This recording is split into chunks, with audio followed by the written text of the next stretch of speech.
We're excited to be here today as we celebrate the groundbreaking for the Grove at Keith Creek.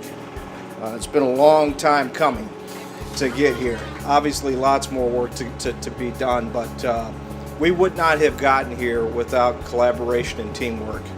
And there were a lot of bumps in the road to get here, but this is near and dear for me. This is home for me. So it brings me great pride to see that this site get developed and that we bring families here to better their lives, give them more opportunities. We hope and we know that this development will be a beneficial contribution to this neighborhood as well as to the city. A couple months ago, I get a call from my daughter who lives in Santa Monica, and she said, "Dad, there's a Facebook page that says stopgorman.com. And what is that?" And I said, well, we have a project in Rockford, Illinois that's has some controversy to it. And it's going to take some courage to get it done. And a number of people took risks to get this project done. But when I think about this particular project, what it took to get here, the meetings, the conversations, when I think about the hope that we were looking at, and yet how that hope was being dimmed by a misunderstanding. And I saw a community. Yes, there were some things that happened we all weren't proud of. I'm sure you know it. But I saw a community that did not run from the conversation. You did not run from it. You walked toward it. You embraced it. And because of that, we are here today. I came in 2010 and the groundwork had already been started.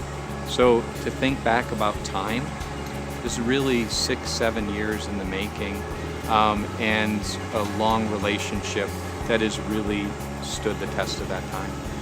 Well, we're in it for the long term with Rockford and the Rockford Housing Authority. We were chosen a community partner in 2008, 8 years ago, and we intend to be working with the community for decades. This development today is a real breakthrough. I'm very proud of having a grand opening here today because there were significant obstacles to get to where we are today. And I'm very proud of our capital partners because they did not falter when things were difficult. And frankly, neither did our staff. You know what? Don't let nobody feel sorry for Rockford, Illinois. Don't, right? We're gonna be just fine because of the good people right here. Good friends like Gary, Gorman, and others. We're going to be just fine. All of us that are invested in this project have a duty to make sure that we are a good neighbor to those folks that live over there. And we take that very, very seriously, and I know RHA does, and I know our property management people. And to those neighbors that might hear me, you've got my personal pledge that we will be good neighbors. But much like the sun coming out today at the very last moment, that's how this development unfolded, right? There was always a little bit of cloud, always a little bit of rain, maybe some thunder and lightning on occasion. But in the very end, the right thing was done and the sun came out. And what I'd like us to walk away from here today is not thinking about the history of controversy, but the future of possibility and opportunity. Because nobody will stay here at Newtown. They will live here at Newtown. Thank you, everybody.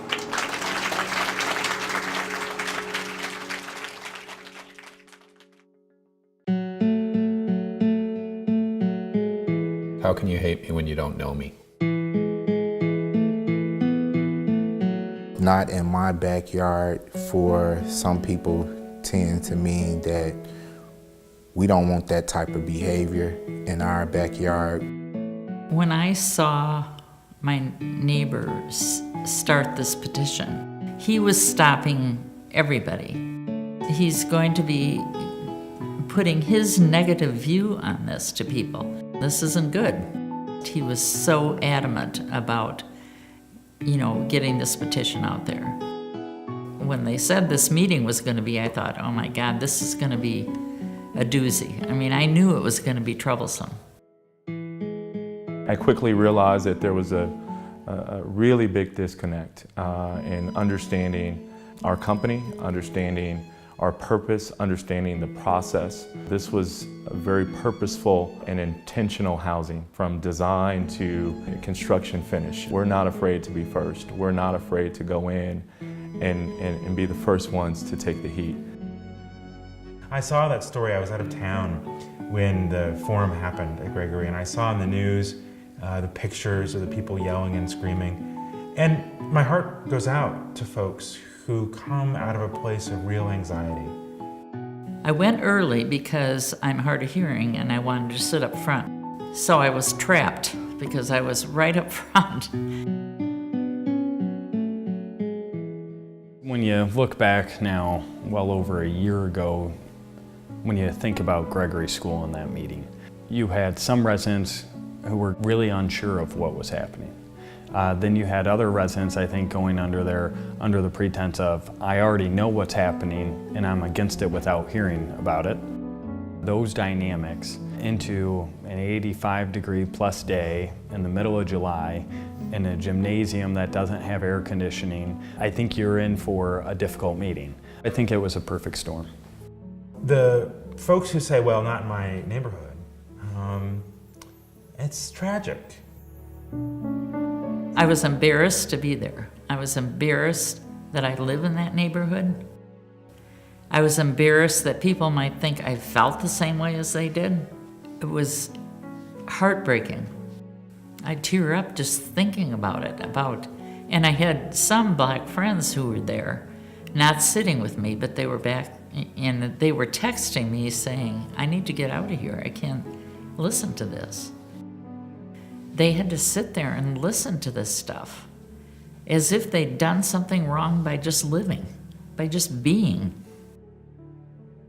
Getting to know people is key. That's what we've always believed. Building these relationships between our public housing residents and the community is first and foremost. It's not just about fairgrounds in Newtown or fairgrounds in the Grove. It's how do we help public housing and low-income residents have a voice and a position in the community that's respected, as opposed to, them being judged. I certainly understand individuals' fears. Quite honestly, at the beginning, I probably had some of the same preconceptions that others have. You look back and see what the federal government, what our state and local governments have done, it's been pretty atrocious. You have one building with a lot of residents in tight quarters, all low income, all in one small area. You're bound not to have good things happen.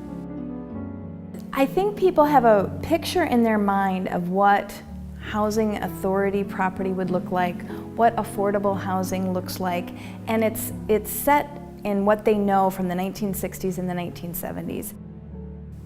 You tend to want to stereotype people that you see in a certain way and say, okay, that's one of those type of people, instead of trying to look at the actual story. Not in my backyard, in my opinion, shouldn't be directed to people. It should be directed to the actions that people can display. We need to make sure that we are caring, providing access and opportunities for every single person. We can't just expect people to understand those dynamics, and we can't just expect people to automatically like us. When we're able to, put down our gloves, open our ears, and take a moment to hear, ultimately the relationship starts to build.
You know, what we're seeing when residents walk into these units at the Grove is, you know, excitement, smiles, happiness, disbelief. Inasmuch as the community didn't believe we would really build it that way, sadly our residents didn't either. Some of the neat things are built into the apartments. From my perspective, it's you've got a washer and dryer, you've got new appliances, you've got new stoves, but as the residents come out, it's kind of, you forget that it's exciting that you have a doorbell now. You have a front door you can see out of. You have central air conditioning. You have, again, the washer and dryer is always a big aha moment for everyone. It's washer and dryer that comes in. They have new keys, like you don't use a regular key.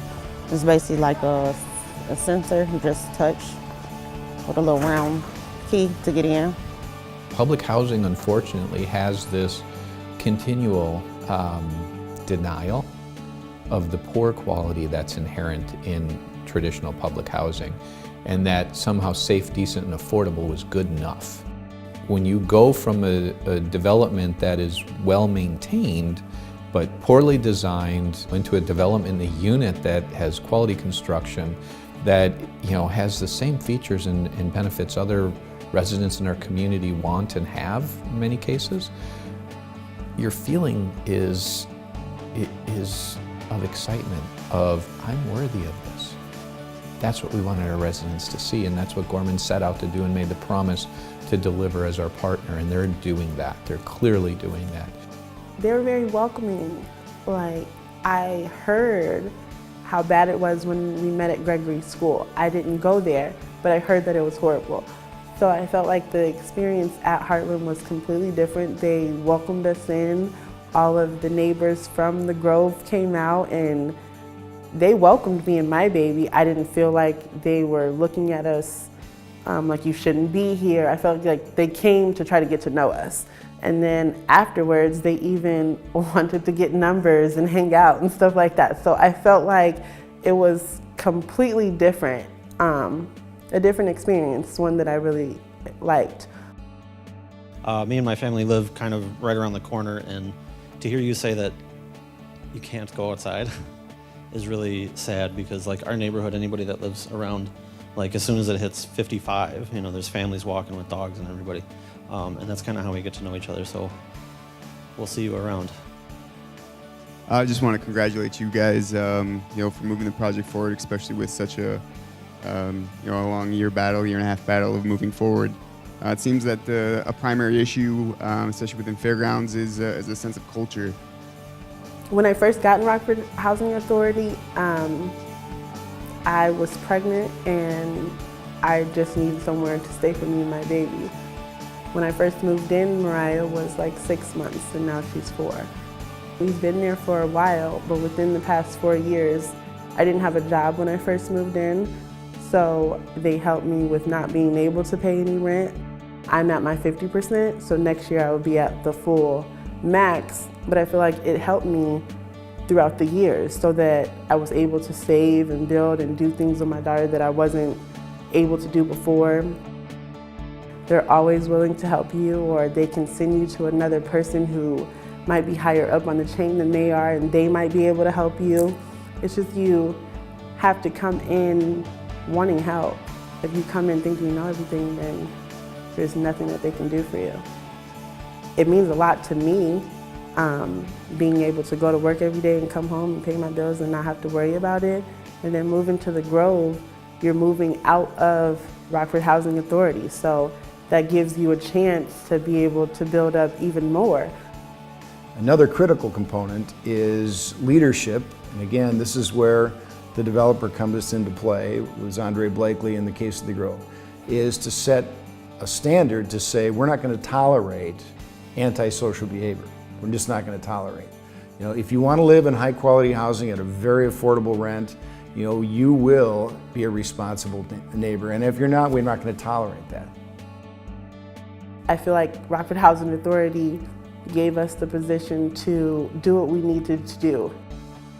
I'm me. I'm just like you. I don't look at myself as being a black single mom. I look at myself as just being a single mom.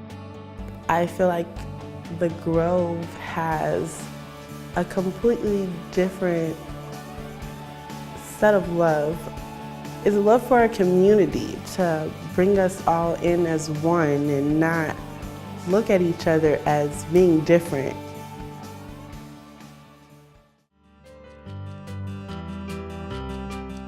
Part of the strategic plan regarding Fairgrounds is 3 phases. I mean, phase 1 is the Grove. It had to be a balanced approach that we were bringing to the table, providing new housing of high quality in neighborhoods where opportunity existed, deconcentrating some of the existing public housing, changing the platform to eliminate public housing and provide the high quality public-private partnership, but then also adding those amenities to the neighborhood that didn't have them over the past. Phase 2 and Phase 3 of Fairgrounds is going to take us beyond the movement to a new neighborhood. The quality of the developments, I mean, it's to have washer, dryer, to have air conditioning, to have appliances in your kitchen, to have a front door with a doorbell. When you have that, I would think that most folks would want to keep that. They don't want to disrupt that, right? A partnership between the public side and the private side. There are now a means and a method in which to do that that didn't exist in the 60s and 70s. There also is a true identification that all folks should have access to high quality housing. And when all folks have access, including those who need it most, what you see is the change. The change in outcomes for folks who now were touched by a respectful environment of quality housing that was affordable. When you transform public housing to a private model with a public feature, ultimately that housing provides that access to opportunity. It's integrated into the community. They're no longer treated like they're not important.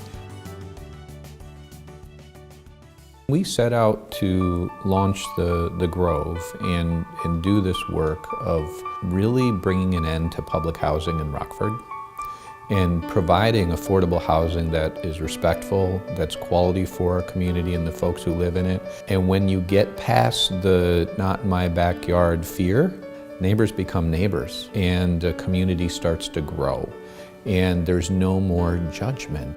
If the city or RHA or Gorman buys the stuff, we'll cook all day. We'll slow cook it for 6-7 hours. We'll have fun, have some sodas, and invite District 3, everybody who's at the Grove, and meet your neighbors across the street.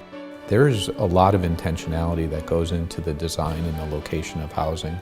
There's a lot of intentionality that goes into the communication around what we're doing. And ultimately, that intentionality is to connect people. I don't want people to be afraid to come to the Grove at Keith Creek. There's a lot of hurt feelings with the 1.5-year battle. You have to let that go. If you let that consume you, it just gets really toxic. The Grove is not Rockford housing.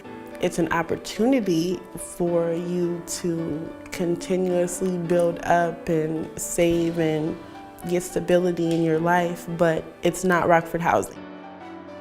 This has been a long day coming. Challenging, but well worth it. We're here, and this is going to complement this neighborhood like you won't believe. We've gone from thinking about this development as a possibility and something to overcome to a positive place now where folks will be moving shortly and have access to opportunity. It's going to be an asset to the community, it's going to be an asset to the city, but more importantly, it's going to be very instrumental in the development of the residents that are currently at Fairgrounds. We can say that we did it. We did it. We did it because you wanted it. We did it because it was the right thing to do. And I am grateful that I can say today that we have gotten there on phase 1.